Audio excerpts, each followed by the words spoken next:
Juste une question pour Serge Daniel et Wassim Nasr. Comment ça se fait que vous arrivez à informer les gens de la situation du Mali alors que vous êtes très loin du Mali? Vous êtes plus de 10 000 km du Mali. Comment ça se fait que vous arrivez à informer les Maliens sur la situation du Mali alors que vous n'avez pas de correspondance au Mali? Vous n'avez pas des gens présents physiquement pour chercher l'information, pour trier l'information et pour informer les gens. L'information n'est pas de véhiculer un message de ces gens sans foi ni loi. L'information, c'est d'aller à la recherche de l'information et de trier l'information. C'est vérifier les sources, former l'opinion nationale et internationale et que l'opinion nationale et internationale fasse ses propres critiques. Pourquoi vous êtes à 10 000 km du Mali et c'est vous qui donnez l'information concernant les Mali? Où sont vos sources? Selon ces deux hypocrites, toujours aux sources locaux. Je pense que vos sources locaux ne sont pas des sources, à mon avis. C'est l'un des assaillants qui ont été neutralisés à Anilfis par l'armée malienne et leurs alliés Africa Corps. J'ai une question pour vous. Pourquoi vous nous parlez des actions de ces gens sans foi ni loi?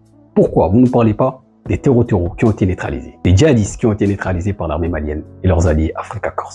Pourquoi? Pourquoi vous ne parlez pas de deux gardes du corps rapprochés de Yak Agali qui ont été neutralisés et que Yak Agali lui-même en personne a été gravement blessé? Pourquoi ces gens ne passent pas ces genres d'infos?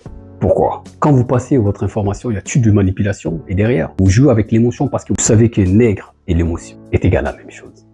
Ils jouent avec l'émotion pour pousser la population malienne à se révolter contre leurs dirigeants actuels. Mais face à une génération déterminée et face à une génération qui n'est pas dupe, qui sait lire entre les lignes et qui voit votre jeu médiatique, ne se révoltera pas. Votre manipulation ne passera plus face à la jeunesse déterminée. Alors, comme disait Sékou Touré, face à une jeunesse déterminée, la manipulation ne passera plus. Alors, face à nous, on ne laissera plus personne manipuler notre opinion nationale et internationale. Pourquoi ces gens ne parlent pas des actions menées par l'autorité malienne et leurs alliés Africa Corps? Pourquoi ces gens ne parlent pas des victoires remportées par l'armée malienne? Pourquoi ces gens ne parlent pas des grosses têtes éliminées, neutralisées par l'armée malienne? Et pourquoi ces gens donnent l'information à 10 000 km de Bamako ou du Mali? Serge Daniel est très loin de Bamako, y compris Wassim Nasr est très loin de Bamako. Comment ils arrivent à avoir l'information concernant le Mali, alors qu'ils sont très loin du Mali? Bref, j'aimerais bien que vous informez les gens sur la situation actuelle. Si vous n'avez pas des sources, arrêtez de raconter ou arrêtez de diffamer l'autorité malienne. Arrêtez de raconter des balivers concernant la situation du Mali. Car vous êtes très loin du Mali et vous êtes très loin de savoir la situation actuelle du Mali. Informez les gens, arrêtez vos propagandes. Car un journaliste qui est partial, passe pas d'infos, fait de la propagande, fait de la manipulation, fait de la manipulation.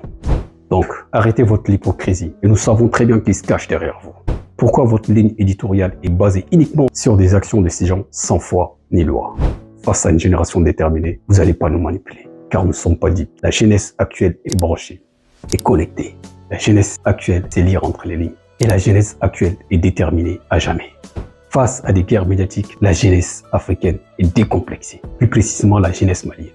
Vous voulez de l'information? Restez branchés pour la suite et l'attaque d'Anilfis.